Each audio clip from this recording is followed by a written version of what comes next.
Hello students, कैसे हैं। उम्मीद करता हूँ आप अच्छे होंगे। आज हम जो चैप्टर स्टार्ट करने वाले हैं उस चैप्टर का नाम है बेटा एप्लीकेशन ऑफ डेरिवेटिव। आपके सामने नाम लिखा हुआ है एप्लीकेशन ऑफ डेरिवेटिव। ये चैप्टर बहुत सारे स्टूडेंट को बहुत लेंथी लगता है।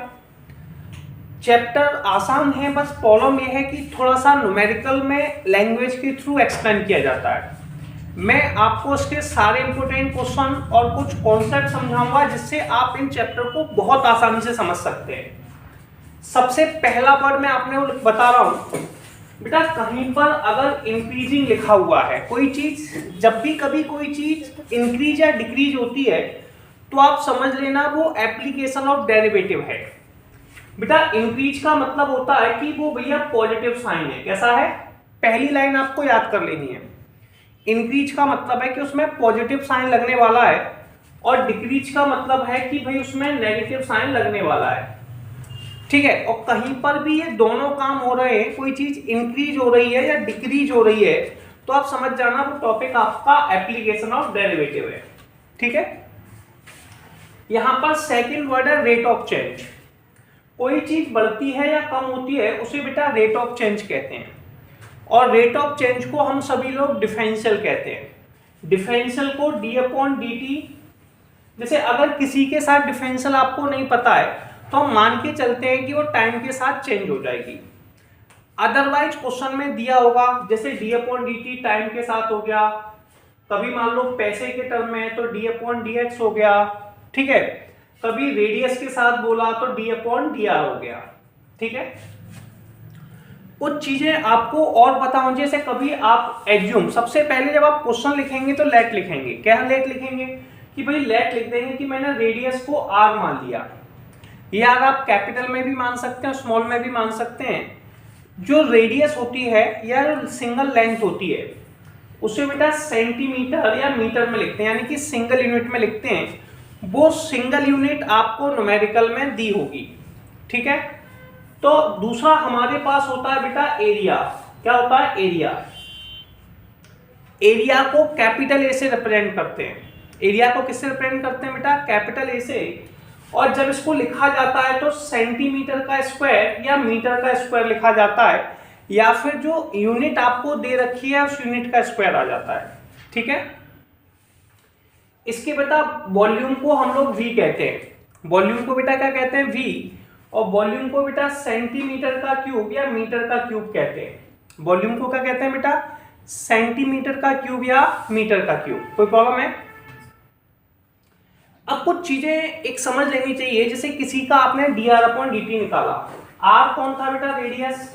तो रेडियस को हमने लिखा सेंटीमीटर।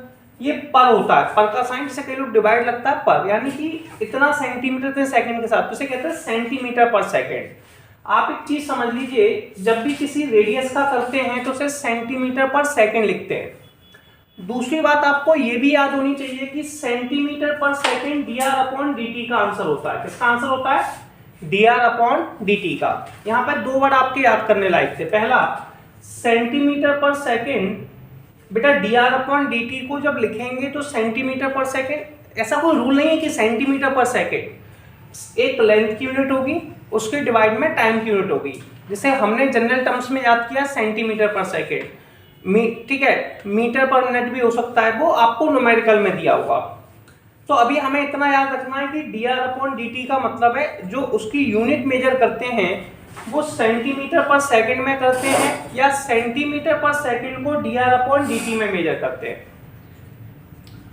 अगर किसी न्यूमेरिकल में डी अपॉन डी टी लिखा हुआ है, क्या लिखा है? डी अपॉन डी टी, तो बेटा इसको सेंटीमीटर का स्क्वायर पर सेकंड, या फिर दो चीजें समझनी है। डी अपॉन डी टी को जब लिखा जाएगा तो सेंटीमीटर स्क्वायर पर सेकंड, या फिर कभी किसी न्यूमेरिकल में सेंटीमीटर स्क्वायर पर सेकंड लिखा हुआ है तो आपको समझना होगा कि सेंटीमीटर यानी कि स्क्वायर यानी कि एरिया और पर सेकंड यानी कि टाइम, तो ये टाइम के साथ डिफरेंशियल हो रहा है।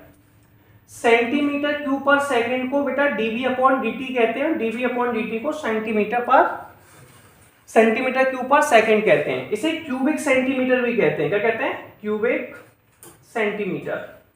सेंटीमीटर पर सेकंड। क्लियर है? बेटा किसी भी न्यूमेरिकल में हमारे पास पहला टॉपिक रेट ऑफ चेंज होता है। इस पूरे चैप्टर में आपको कोई न्यूमेरिकल समझ आए या ना आए, आपको ये बात क्लियर होनी चाहिए कि हमें उसमें डिफरेंशिएशन करना है। बेटा मार्जिनल कॉस्ट को D upon d x, marginal cost या मार्जिनल रेवेन्यू कहीं पर भी लिखा है, तो एप्लीकेशन ऑफ डेरिवेटिव में उस टॉपिक का आपको डिफरेंशियल करना है। मार्जिनल कॉस्ट या मार्जिनल रेवेन्यू लिखा है तो आपको क्या करना है, डिफरेंशियल करना है।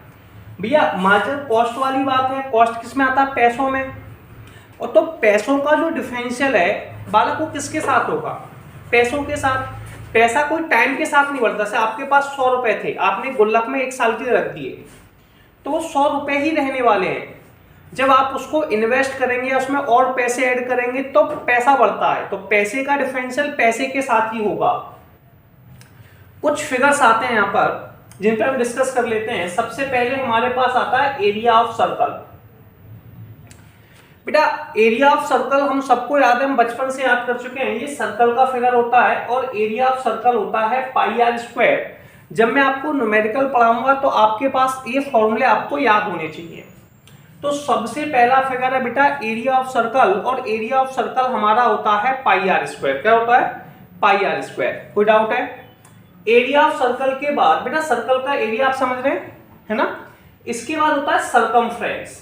अब कई बच्चों को ये समझ नहीं आता है सरकमफ्रेंस क्या होता है। देखिए यहाँ पर आप बैठे हुए थे और यहाँ से आप पूरा एक राउंड मारकर वापस उसी जगह पे आ गए, यानी कि किसी भी फिगर के आउटर सरफेस पर आपने चक्कर लगाया, ठीक है, उसे बेटा हम लोग सरकमफ्रेंस कहते हैं। और उस पूरे सरकमफ्रेंस प्लस अंदर वाले पार्ट को हम एरिया कहते हैं, यानी कि ये व्हाइट वाला जो पोर्शन है इसे एरिया कहते हैं। ये जो जब कभी हम सर्कल यानी कि गोल फॉर्म में लगाते हैं तो उसे सरकमफ्रेंस कहते हैं। और रेक्टेंगल, या हम रेक्टेंगल की बात करें या स्क्वायर की बात करें तो वहां पर हम लोग इसको पेरीमीटर कहते हैं। तो बेटा सरकमफ्रेंस जो होता है वो होता है 2 पाई आर सर्कल का। ये आप 10th में भी याद कर चुके थे, आपको अभी भी याद होना चाहिए। बेटा इसके बाद अगला फिगर है क्यूब। क्यूब आपने पढ़ा हुआ है, आपने गाना भी सुना है, घर पे लूडो खेलूंगी बोली तो दिल भी दे दूंगी, कुछ ऐसा ही गाना है। तो बेटा वहां पर जो लूडो खेलते हैं तो जो लूडो की गोटी होती है, जो स्ट्रक्चर बनता है वो क्यूब होता है। उस क्यूब में बेटा ये जो होते हैं सारे साइज इक्वल आ जाते हैं, है ना। अब वॉल्यूम निकालना है, तो वॉल्यूम क्या होता है बेटा, length into breadth into height. अब भैया इसकी लेंथ कौन है, x है, ब्रेथ कौन है, x है, और विड्थ भी x है, हाइट भी x है। क्योंकि इसके अंदर सारे साइज बराबर होते हैं क्यूब के अंदर, तो लेंथ भी x है, ब्रेथ भी x है और हाइट भी x है। अब आप कहेंगे x कैसे, भाई मैथ्स में जब कोई चीज आपको नहीं पता होता, जो चीज आपसे चली जाती है उनको बेटा हम x कहते हैं, समझ रहे हो ना। जो आपके पास नहीं है वो कौन हो गई, x। तो बेटा अब कई लोग क्या करते हैं, h को नाम a दे देते हैं और मैं कई बार x को x दे देता हूं। वैसे 10th क्लास में a नाम दिया गया था, लेकिन मुझे जो डिफरेंशियल याद हैं वो x के साथ हैं, और कई स्टूडेंट को a के साथ डिफरेंशियल करने में प्रॉब्लम आती है, क्योंकि मैं पहले बता चुका हूं a को हम लोग कांस्टेंट कहते हैं। तो बेटा ये हो गया x क्यूब। क्या हो गया, x cube, x into x. तो हमें याद करना है कि वॉल्यूम ऑफ क्यूब बेटा x क्यूब या a क्यूब होता है। वॉल्यूम ऑफ क्यूब क्या होता है, x क्यूब या फिर a क्यूब। एक होता है सरफेस एरिया। बेटा आपको एक चीज बताता हूं, जो आपके पास क्यूब होता है उसमें ऐसा एक फिगर बना होता है, ये बेटा स्क्वायर है। कौन है, स्क्वायर। इसकी जो लेंथ और ब्रेथ इक्वल है, इन दोनों को मल्टीप्लाई किया तो x इंटू एक्स हो गया एक्स स्क्वायर। आपने लूडो खेला है, उसमें बेटा 6 गोटियां होती हैं, कितनी, 6 पार्ट, 1 2 3 4। तो एक फिगर का एक्स स्क्वायर, दूसरे फिगर का भी एक्स स्क्वायर, तीसरे फिगर का भी एक्स स्क्वायर, चौथे फिगर का भी एक्स स्क्वायर, पांचवें फिगर का भी एक्स स्क्वायर, छठवें फिगर का भी एक्स स्क्वायर। तो बेटा जब सारे फिगर्स को मिला देंगे तो वो हो जाएगा 6x स्क्वायर। उसने पूछा था सरफेस एरिया यानी कि बाहर का एरिया, तो वो हो गया 6x स्क्वायर। प्रॉब्लम है। इसके बाद आता है बेटा एरिया ऑफ रेक्टेंगल। क्या आता है, area of rectangle. Area of rectangle बेटा क्या होता है, लेंथ इंटू ब्रेथ। क्या होता है, लेंथ इंटू ब्रेथ। लेंथ कितनी होती है x, ब्रेथ कितनी होती है y। तो एरिया ऑफ रेक्टेंगल होता है बेटा लेंथ इंटू ब्रेथ। अब पेरीमीटर, पेरीमीटर क्या होता है भाई, यहां पर आप खड़े हुए थे, समझिए पेरीमीटर किसी का चक्कर मारना, किस जगह से, आप यहाँ पर खड़े थे, यहाँ से आप घूमकर यहाँ तक गए, ठीक है, तो आपने यहाँ से यहाँ तक h डिस्टेंस कवर की, यहाँ से यहाँ तक आपने y डिस्टेंस कवर की, यहाँ से यहाँ तक आपने फिर से x डिस्टेंस कवर की, और फिर से बेटा आपने y डिस्टेंस कवर की, ठीक है। तो ये हो गया x, ये plus y, x plus y, तो बेटा पेरीमीटर हो गया 2x प्लस के 2y, कई लोग उसको ऐसे भी कहते हैं 2x प्लस y। बेटा एक फिगर और आता है, वो आता है volume of sphere. Volume of sphere v बराबर में होता है 4/3 पाई आर क्यू, क्या होता है 4/3 पाई आर क्यू, और वॉल्यूम ऑफ कौन होता है बेटा 1/3 पाई आर स्क्वायर। क्यूब आपने देखा ही है, सिलेंडर टाइप का स्ट्रक्चर जो होता है उसे स्फीयर कहते हैं, ठीक है। और बेटा कौन आपने देखा ही है, कौन कोई नया फिगर नहीं है, ये कौन कहलाता है, ठीक है। तो ये सारे फिगर आपको समझ आए। अब इन फिगर को समझने के बाद हमें डिफरेंशियल, तो सबसे पहले आप इसका स्क्रीनशॉट लेंगे, फिर उसके बाद हम थोड़ा सा डिफरेंशियल पर डिस्कस करेंगे, उसके बाद इंपॉर्टेंट क्वेश्चंस करेंगे, ठीक है। इस न्यूमेरिकल को करने से पहले हम लोगों को कुछ इंपॉर्टेंट डिफरेंशियल सीखने हैं। देखो ऐसे मैंने कभी कहा d/dt r3, तो बेटा आपको चेन रूल को थोड़ा ध्यान से समझ लेना है। मैंने चेन रूल आपको कैसे बताया था, पहले आओ पहले पाओ, छुपा छुपा के करते जाओ, क्लियर है। तो अगर हम एप्लीकेशन ऑफ डेरिवेटिव पढ़ रहे हैं, इसका मतलब हमें डिफरेंशिएशन आता है। सबसे पहले बेटा हम r³ का डिफरेंशियल करेंगे। जैसे आपने पढ़ा है x⁴n का डिफरेंशियल क्या होता है, तो सबको याद है d/dx x⁴n nx⁴n-1, तो r का 3 r⁴3-1 यानी कि 3r²। कोई प्रॉब्लम? अब यहां तक कोई प्रॉब्लम नहीं। सबसे पहले बेटा हमने r का डिफरेंशियल किया तो वो आ गया आपका 3r²। कितना आ गया 3r²। अब बेटा सबसे पहले जो डिफरेंशियल हुआ तो पावर का हुआ, तो अब हम r³ को छुपा देंगे, तो r का डिफरेंशियल करेंगे। किसका डिफरेंशियल करेंगे, r का। तो r का डिफरेंशियल बेटा हमारा होगा dr/dt, सही है। जैसे मैंने d/dt निकाला r² का, तो r⁴2 का डिफरेंशियल 2r dr/dt, ठीक है। फिर r का करेंगे, जैसे r का अगर जनरली r के साथ ही करते तो बेटा r² का डिफरेंशियल आता है 2r। अब आप कहेंगे यहाँ पर, तो यहाँ पे भी लगा लो चेन रूल, तो r² का डिफरेंशियल 2r। फिर r का करेंगे पावर को छुपा के, तो dr/dr, तो ये तो कोई मतलब ही नहीं है, तो ये खत्म हो जाता है। तो आप ये मान लो r का डिफरेंशियल r के साथ करते हैं तो 2r आ गया, ठीक है। ये आपको पॉइंट क्लियर हो जाना चाहिए। अब ये पॉइंट अगर आपको क्लियर है तो अब आपको इंपोर्टेंस न्यूमेरिकल में समझना है, find the rate of change. कहीं पर भी बेटा रेट ऑफ चेंज लिखा हुआ है तो रेट ऑफ चेंज का मतलब डिफरेंशियल होता है, आप लोगों को डिफरेंशियल करना है। पॉइंट क्लियर हुआ, ठीक। अब किसका करना है, एरिया ऑफ सर्कल का। किसका करना है, एरिया ऑफ सर्कल का डिफरेंशियल करना है पर second with respect to its radius. और बेटा रेडियस के साथ करना है। डिफरेंशियल किसके साथ करना है, r बराबर में 5 सेंटीमीटर। जब आप न्यूमेरिकल सॉल्व करने जाएं तो पहली लाइन लिखा करें लेट a बराबर में एरिया ऑफ सर्कल। सबसे पहली लाइन आपको लिखना है कि कैपिटल A को बेटा एरिया ऑफ सर्कल कहते हैं। क्या कहते हैं, एरिया ऑफ सर्कल। बेटा r बराबर में ये होता है, ठीक है, area of circle radius of circle. क्या बेटा, रेडियस ऑफ सर्कल। तो आपने बताया। अब अभी जस्ट थोड़ी देर पहले फॉर्मूला में मैंने आपको समझाया था कि भैया आपको फॉर्मूले याद करने पड़ेंगे। इसने कहा कि एरिया ऑफ सर्कल का करना है, तो मैंने सबसे पहले लिखा भैया एरिया ऑफ सर्कल। तो एरिया ऑफ सर्कल a बराबर में होता है πr²। इसने कहा भाई डिफरेंशियल किसके साथ करना है, तो उसने बोला with respect to its radius r। Differential किसके साथ करना है, डिफरेंशियल यानी कि रेट ऑफ चेंज किसके साथ करना है, रेडियस के साथ। तो आप यहां पर लिखेंगे रेट ऑफ चेंज। क्या लिखेंगे, rate of change. Rate of change with respect to radius. Rate of change with respect to radius, इसे बेटा हम d/dr कहते हैं। क्या कहते हैं, d/dr। d/dr πr²। बेटा यहाँ पे a आया, ए का डिफरेंशियल आ गया बेटा D A upon D R. A का डिफरेंशियल कितना आ गया D A upon D R. Pi बेटा कांस्टेंट है, पाई कैसा है कांस्टेंट है, तो पाई को तो पाई रहने दो।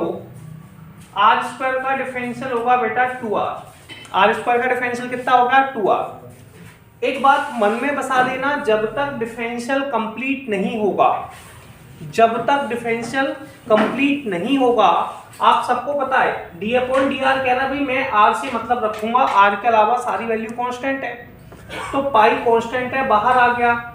और सबको पता है अभी मैंने समझाया था कि आर स्क्वायर का डिफरेंशियल 2r होता है, आपको याद है x की पावर n से।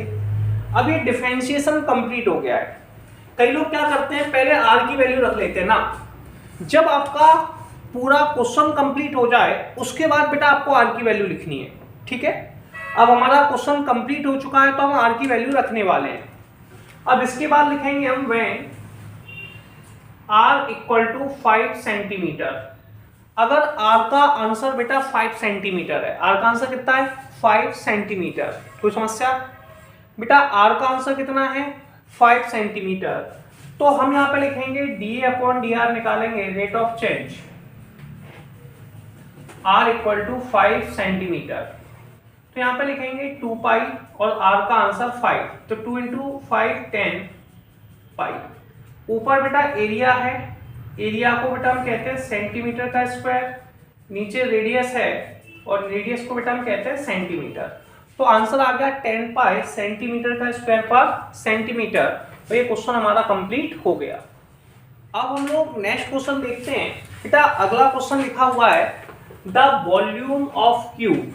बेटा सबसे पहले उसने क्यूब की बात की, वॉल्यूम ऑफ क्यूब, ठीक है।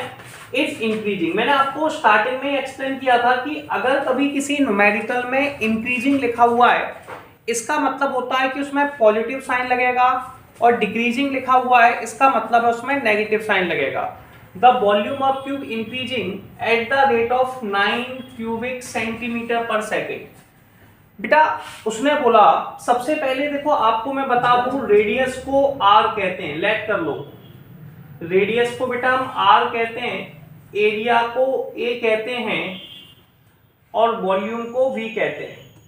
लेकिन इसमें एरिया नहीं दिया हुआ है, सरफेस एरिया दिया है, तो बेटा मैंने सरफेस एरिया ऐसे लिख दिया, इसको बेटा s मान लिया, ठीक है, सरफेस एरिया को, और वॉल्यूम ऑफ क्यूब को बेटा v कहते हैं। अब एक चीज मैंने आपको बताई थी, यहाँ पे 9 लिखा है, तो पहले मैंने 9 लिखा, 9 लिखने के बाद ये लिखा है cubic centimetre per second, cubic centimetre per second. बेटा क्यूबिक मतलब सेंटीमीटर का क्यूब पर सेकेंड। मैंने आपको स्टार्टिंग में याद कराया था कि dr upon dt, dr upon dt इसे बेटा सेंटीमीटर पर सेकेंड कहते हैं। क्या कहते हैं? Centimetre per second. Centimetre square पर सेकेंड को हम लोग कहते हैं डी अपॉन डी टी, और यहाँ पर लिखा है सेंटीमीटर क्यूब पर सेकेंड। ये बेटा आप सभी लोगों का dv अपॉन dt का आंसर होगा, पहली लाइन आपको रट लेनी है। ये सेंटीमीटर क्यूब पर सेकेंड बेटा dv अपॉन dt का आंसर होगा। किसका आंसर होगा? dv अपॉन dt का। तो dv अपॉन dt का आंसर हो गया बेटा सेंटीमीटर क्यूब पर सेकेंड। कोई समस्या नहीं। इसके बाद न्यूमेरिकल में अब देखिए वॉल्यूम यूज किया, तो सबसे पहले आप वॉल्यूम का डिफरेंशियल करेंगे, क्योंकि न्यूमेरिकल ने dv अपॉन dt का आंसर दिया है, तो आपको सबसे पहले जो डिफरेंशियल है वो वॉल्यूम का करना है। किसका करना है? वॉल्यूम का। वॉल्यूम बेटा v बराबर में होता है x cube, volume of cube v बराबर में होता है x cube, volume of cube v बराबर में कितना होता है? X cube. अब हमें इसका डिफरेंशियल करना है। क्या करना है? डिफरेंशियल। हम इसको लिखेंगे रेट ऑफ चेंज। क्या लिखेंगे? Rate of change with respect. अब यहाँ पर जो डिफरेंशियल हुआ है वो टाइम के साथ हुआ है, टाइम यानी कि सेकेंड। यहाँ पर डिफरेंशियल टाइम के साथ हुआ है, इसलिए बेटा हम भी न्यूमेरिकल का डिफरेंशियल टाइम के साथ करेंगे। Rate of change with respect to time, तो rate of change with respect to time, जिस वैल्यू के साथ एक बार डिफरेंशियल होता है हम सभी लोग उसी वैल्यू के साथ डिफरेंशियल करते हैं। पॉइंट क्लियर हुआ? तो हम डिफरेंशियल कर रहे हैं रेट ऑफ चेंज, तो हम यहाँ पे लिखेंगे d upon D T V, और डी अपॉन डी टी बेटा एक्स क्यूब। अब सबसे पहले बेटा v का डिफरेंशियल किया, किसका किया, v का, तो v का डिफरेंशियल हो जाएगा बेटा dv अपॉन dt। कितना हो जाएगा, dv अपॉन dt। अब यहां पर जो वैल्यू लिखी है वो xq लिखी है, कितनी लिखी है, xq। अब x की पावर 3, बेटा सबसे पहले डिफरेंशियल xq में x की पावर n लगाएंगे। x की पावर n का डिफरेंशियल कितना होता है, nx की पावर n माइनस 1। तो x की पावर 3 का डिफरेंशियल कितना होगा, 3x की पावर 3 माइनस 1। कितना होगा, 3x की पावर 3 माइनस के 1। अब बेटा पावर को छुपा दो, अब किसका डिफरेंशियल करेंगे, x का, तो ये हो गया dx अपॉन dt। 3 माइनस 1 को बेटा हम लोग 2 कहते हैं, क्या कहते हैं, 2, तो ये 2 आ गया। अब न्यूमेरिकल में बेटा dv अपॉन dt का आंसर दिया हुआ है, न्यूमेरिकल में dv अपॉन dt का आंसर दिया हुआ है, तो dv अपॉन dt का आंसर लिख दीजिए। बेटा dv अपॉन dt का आंसर कितना है, 9। यहां पे आ गया 3x square dx upon dt। Point clear. बेटा 3x स्क्वायर को हम नीचे लेके आएंगे, 3x स्क्वायर को नीचे लेके आएंगे तो ये आ जाएगा 9 अपॉन 3x स्क्वायर। बेटा ये dx अपॉन dt का आंसर आ गया। कोई प्रॉब्लम, 3 से 9 को कैंसिल आउट कर देंगे, तो 3 अपॉन एक्स स्क्वायर बराबर dx अपॉन dt। अब इस वैल्यू को काटना ना काटना, अभी काटेंगे नहीं ना, x की वैल्यू लिखेंगे। मैं बार बार कहता हूं जब तक न्यूमेरिकल सॉल्व ना हो जाए तब तक आपको x की वैल्यू को नहीं रखना है, बात समझ में आई, जब तक न्यूमेरिकल कंप्लीट नहीं हो जाएगा। अब बेटा सुनो, उसने क्वेश्चन ने बोला how fast is the surface area increasing. बेटा क्वेश्चन का सरफेस एरिया कैसे इंक्रीज होगा, सरफेस एरिया को बेटा हम लोग ऐसे कहते हैं, तो हम लिखेंगे सरफेस एरिया ऑफ क्यूब। क्या लिखेंगे, surface area of cube. Surface area बेटा हमारा होता है s बराबर में 6x स्क्वायर। कितना, सरफेस एरिया s बराबर में होता है 6x स्क्वायर। कोई प्रॉब्लम है, इसका बेटा हमें डिफरेंशियल करना है, इसका करना है रेट ऑफ चेंज। क्या करना है, rate of change. Rate of change का मतलब डिफरेंशियल ही होता है, तो हमें करना है rate of change with respect to, अब किसके साथ करते हैं बेटा, टाइम के साथ, क्योंकि एक बार टाइम के साथ डिफरेंशियल हुआ है तो पूरे न्यूमेरिकल में भी टाइम के साथ डिफरेंशियल होगा। तो हमने इसको लिखा d upon dt s d upon dt बेटा 6x स्क्वायर। सबसे पहले s का डिफरेंशियल किया, किसका किया, s का, तो s का डिफरेंशियल कितना होगा, ds अपॉन dt। 6 बेटा कांस्टेंट है, 6 कैसा है, कांस्टेंट। अब x स्क्वायर का डिफरेंशियल किया, चेन रूल लगाने वाले हैं, सबसे पहले x स्क्वायर का डिफरेंशियल करेंगे तो ये हो गया 2x, फिर आएगा dx अपॉन dt, 6 दूनी 12, तो ये हो गया 12x। और dx अपॉन dt का आंसर आप न्यूमेरिकल में निकाल चुके हैं, कितना है, 3 upon x square. dx upon dt का आंसर कितना है बेटा, 3 upon x square, 3 upon x square, x से एक x कट गया, 12 3 36, तो 36 अपॉन x। अब न्यूमेरिकल में लिखा हुआ है length of the edge is 12 and 10 centimetre. Numerical में दिया है बेटा व्हेन एज क्या थी, x। अब यहाँ पर रेडियस की जगह बेटा एज लिखा है तो एज लिख लीजिए। एज कितनी है, x, एज कितनी है, x। कोई problem, when x equal to 10 centimetre, अगर बेटा x का आंसर 10 सेंटीमीटर है तो 36 अपॉन 10 यानी कि 3.6। अब ऊपर कौन था, सरफेस एरिया, ये एरिया है तो ये होगा सेंटीमीटर स्क्वायर, नीचे था टाइम पर सेकेंड, और ये क्वेश्चन आपका कंप्लीट हो गया। अगला इंपोर्टेंट क्वेश्चन समझते हैं बेटा, क्या लिखा हुआ है, a stone is dropped into a quite lake. एक शांत झील में हमने पत्थर फेंका, आपने कई बार फेंके होंगे, ठीक है।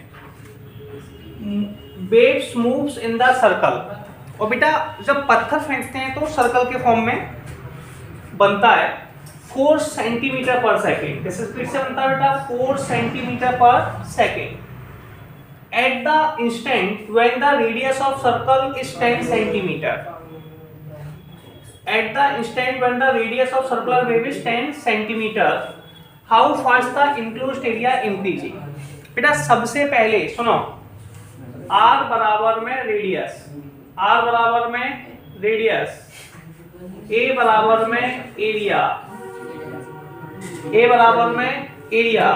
बेटा न्यूमेरिकल में जो वैल्यू दिया है वो है 4 सेंटीमीटर पर सेकेंड। कितनी बेटा? 4 सेंटीमीटर पर सेकेंड। और जो 4 सेंटीमीटर पर सेकेंड है ये हम सभी को पता है, ये dr/dt का आंसर होता है। किसका आंसर होता है? dr/dt का। पहली कहानी समझ लीजिए बेटा, 4 सेंटीमीटर पर सेकेंड जो है वो आप सभी लोगों का dr/dt का आंसर होता है। तो dr/dt कितना हो गया? 4 centimetre per second when the radius of circular wave is 10 centimetre. बेटा r बराबर में है 10 सेंटीमीटर।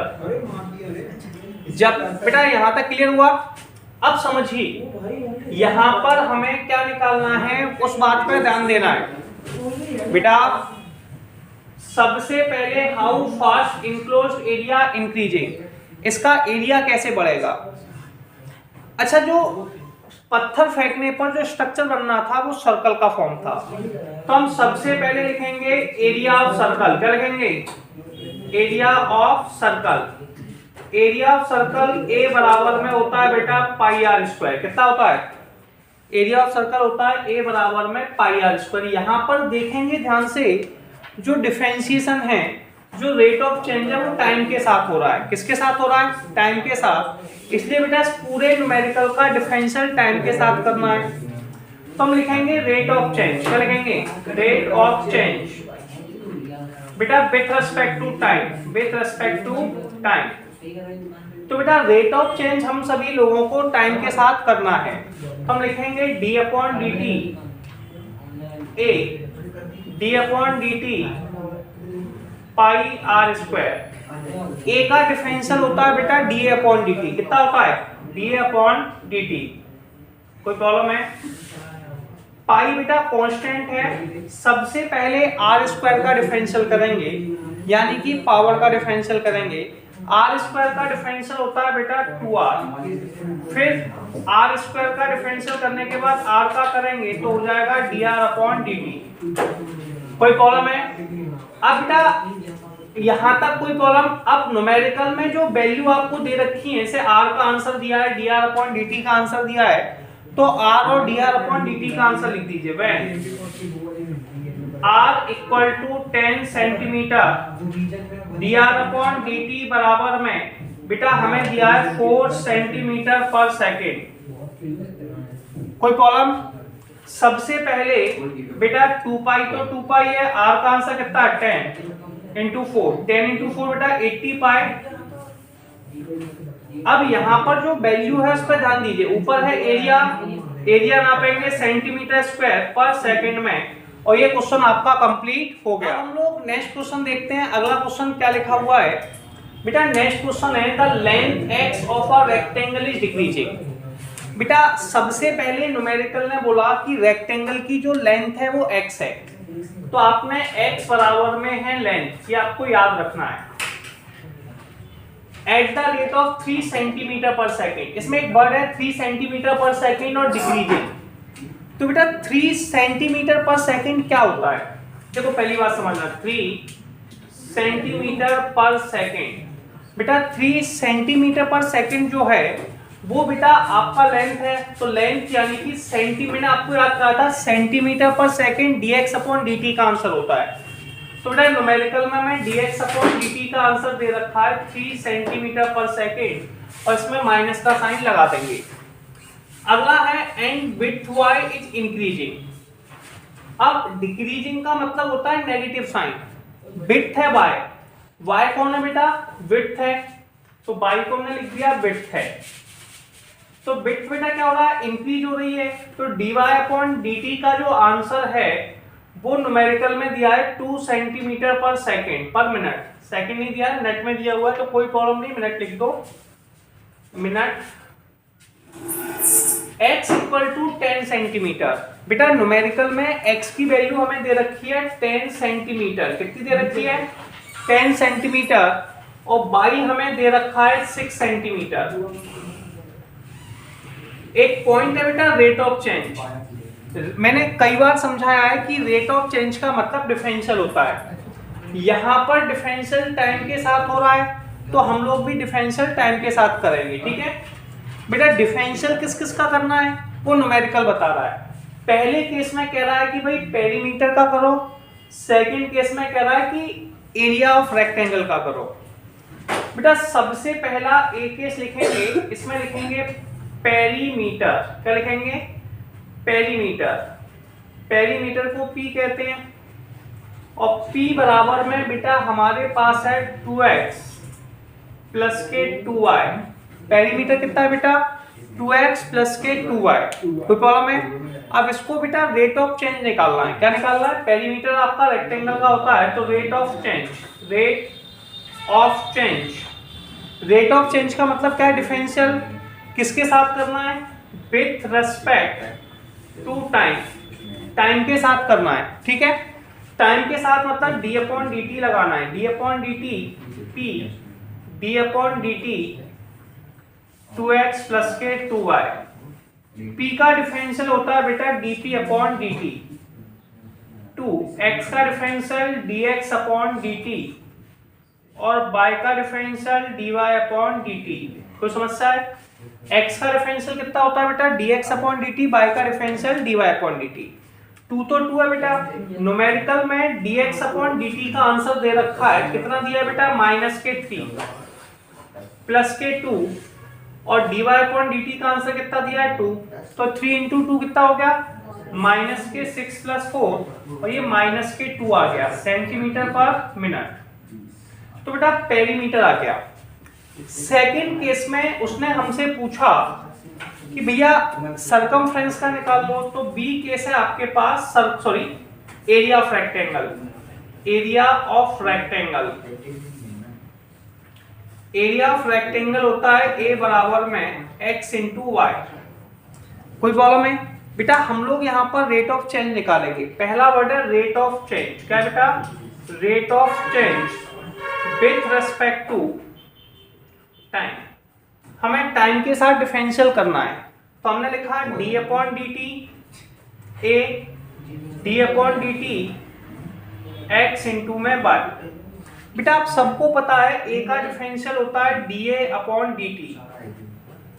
x इंटू वाई का करेंगे, x को छोड़ा, y का डिफरेंशियल किया, y को छोड़ा, x का डिफरेंशियल किया।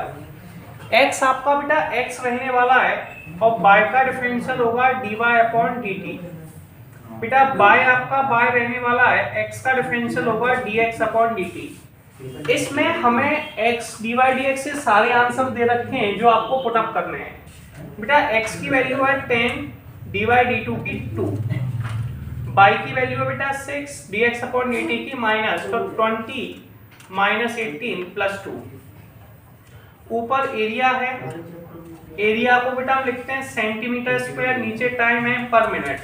तो आंसर आ गया बेटा सेंटीमीटर स्क्वायर पर मिनट और ये क्वेश्चन आपका कंप्लीट हो गया, ठीक है बेटा। अगला क्वेश्चन देखते हैं क्या लिखा है था। Total cost. किसी भी न्यूमेरिकल में बेटा cost, marginal cost, marginal revenue निकालना हो तो आप समझ जाइए कि उस न्यूमेरिकल का हम लोगों को डिफरेंशियल करना है। The total cost associated with the production of x unit. बेटा सबसे पहले हमें जो इक्वेशन दी है वो cx बराबर में इक्वेशन दे रखी है। सबसे पहले हम लोगों ने इक्वेशन को नोट डाउन कर लिया, ठीक है। उसने कहा find the marginal cost. Marginal cost या मार्जिनल रेवेन्यू जब भी निकालना है तो आप समझ जाइए उसका डिफरेंशियल करना है। और पैसा पैसे के साथ बढ़ता है, पैसा बेटा x है तो डिफरेंशियल x के साथ होगा, ठीक है। तो d अपॉन dx cx है, इसको बेटा मार्जिनल कॉस्ट यानी कि शॉर्टकट में mc कह देंगे, ठीक है। कोई प्रॉब्लम है यहाँ तक? तो हम लोगों ने इसको मार्जिनल कॉस्ट बोल दिया।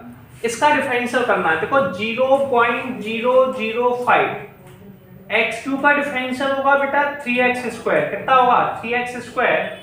0.02 x² का डिफरेंशियल 2x प्लस के 30। बेटा 3 का मल्टीप्लाई जब करेंगे तो आंसर आएगा 0.015 x² माइनस 0.04 x प्लस के 30। बेटा अब हमें न्यूमेरिकल में दे रखा है, क्या दे रखा है कि भैया इसकी जो कॉस्ट है, मार्जिनल कॉस्ट है, वो 3 यूनिट पे निकालनी है। तो हमें न्यूमेरिकल में दे रखा है वह x बराबर में 3 सेंटीमीटर। x का आंसर बेटा हमें 3 सेंटीमीटर दे रखा है। कितना? 3 सेंटीमीटर 0.015 इंटू में 3 का स्क्वायर माइनस 0.04 इंटू 3 प्लस के 30। इसे बेटा सॉल्व करेंगे तो अप्रोक्सीमेशन 30.02 के अप्रोक्स आएगा। ठीक है, 30 पॉइंट कुछ होगा, तो 30.2 के अप्रोक्स आंसर आ गया और ये न्यूमेरिकल आपका सॉल्व हो गया। अगला क्वेश्चन देखते हैं। नेक्स्ट क्वेश्चन क्या है? The total revenue in rupees received from the sale of x unit. बेटा आपको एक कॉस्ट की इक्वेशन दे रखी है, तो आर एक्स इक्वल टू में दे रखा है 3x स्क्वायर प्लस के 36x प्लस के 5। ठीक है, इसका बेटा हमें मार्जिनल रेवेन्यू निकालना है। क्या निकालना है? Marginal revenue. तो इसका बेटा हमें जब भी कभी किसी चीज का रेट ऑफ चेंज करना है, क्या करना है? Rate of change with respect to x, तो d upon d x, r x d upon d x 3x square plus के 36x प्लस के 5। बेटा r का जब डिफरेंशियल करेंगे तो ये आ जाएगा drx अपॉन dx। बेटा 3x स्क्वायर का डिफरेंशियल हो जाएगा 6x, 36x का 36। इसमें बेटा हमको जो वैल्यू लिखनी है वो x की जगह 5 लिखना है। कितना लिखना है? 5। तो when x equal to 5 centimetre, तो 6 इंटू 5 प्लस के 36, 30 प्लस के 36 बराबर में 66।